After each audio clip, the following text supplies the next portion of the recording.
I was younger and I suppose more naive, my approach to travel in hindsight was quite extractive.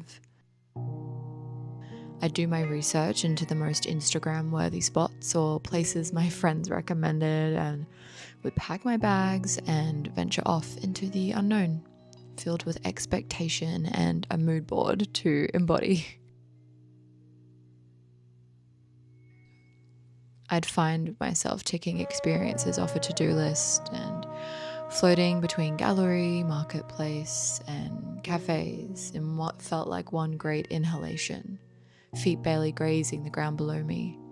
There was no spaciousness to exhale, no way in which my nervous system could settle into the unique heartbeat of the land I was visiting. That's the key word here, visitor.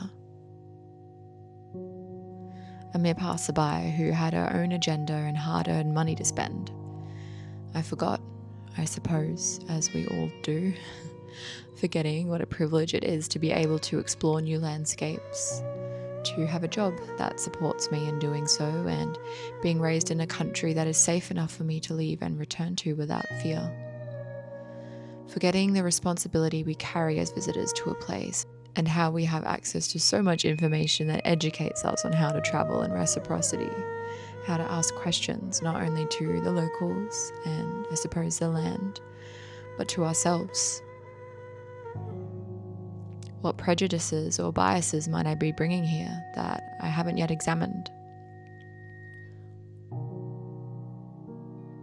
What would it mean to arrive at this destination as a student rather than a tourist?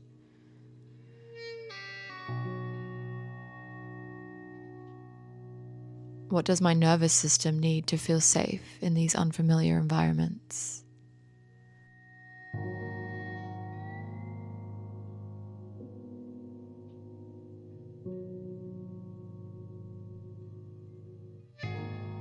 Creating a gentle rhythm in the early hours is something I carry with me wherever I go, and now, moving through Bali for the first time, I lean on it more than ever.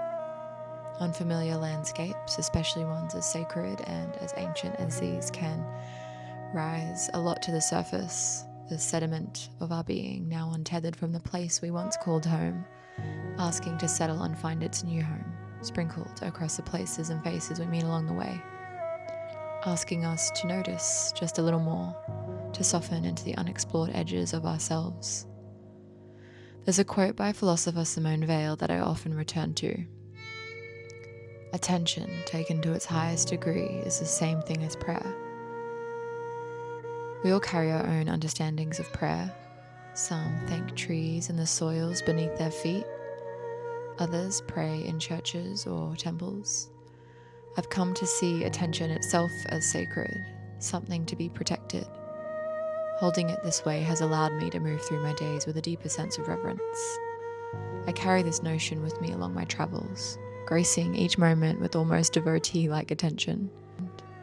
I often travel to places very unlike my home country and frequently find my own narratives of a place challenged, and so I slow down and I listen.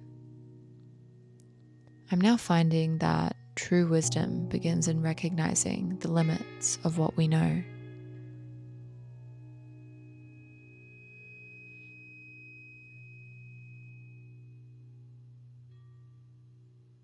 So we're going to a tea ceremony this morning, so come along with us.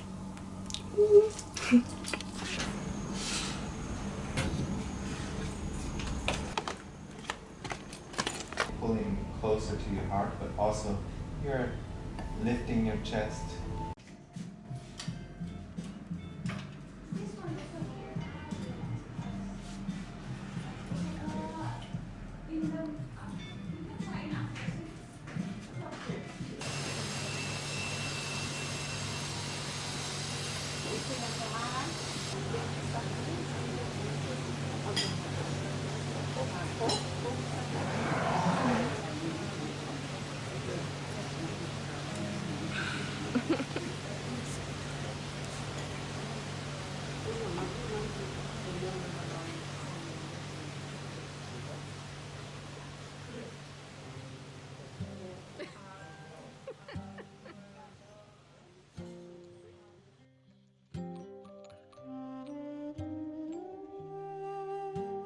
The more laps around the sun I do, and the more I continue my ever-evolving journey of self-inquiry, I'm humbled by the way in which I can at times live in complete contradiction with myself.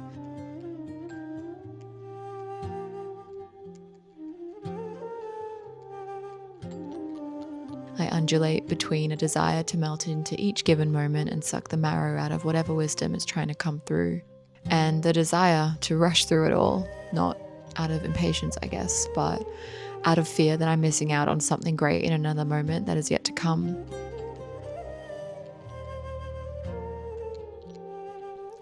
I share a lot on my socials about the art of slow travel, about living intentionally, and at times I fear I come across a bit preachy, as I know all too well how unrealistic this life is for many people, and sometimes myself included.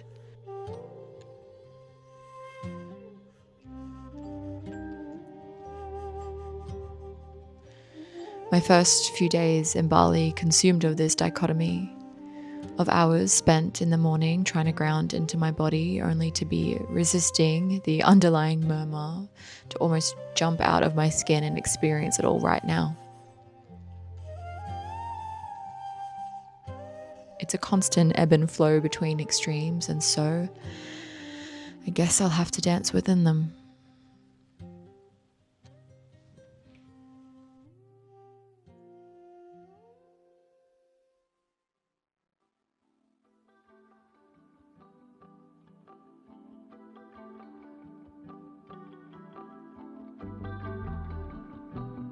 Months before I'd planned anything for this trip, I stumbled across one of Astungkara Trail's posts and saved it to one of my many folders on Instagram.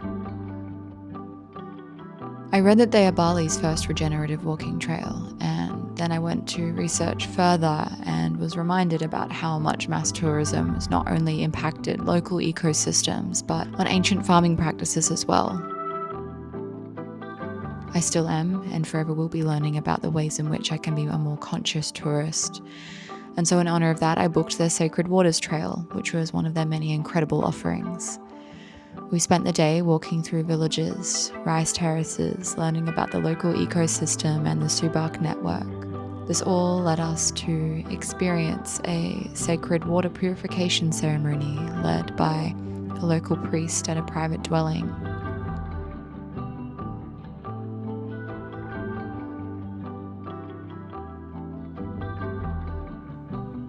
Melokat ceremony's purpose is to cleanse a person on two levels, physically and spiritually, and it felt deeply special experiencing such a sacred tradition, even if it was just for a day.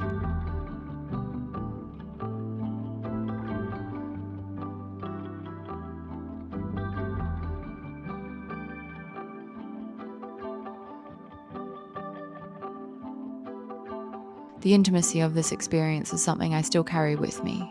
How deeply held we felt, not only by the guides, but the landscape that guided us from one experience to the next. And perhaps, in some way, guiding us back home to ourselves too.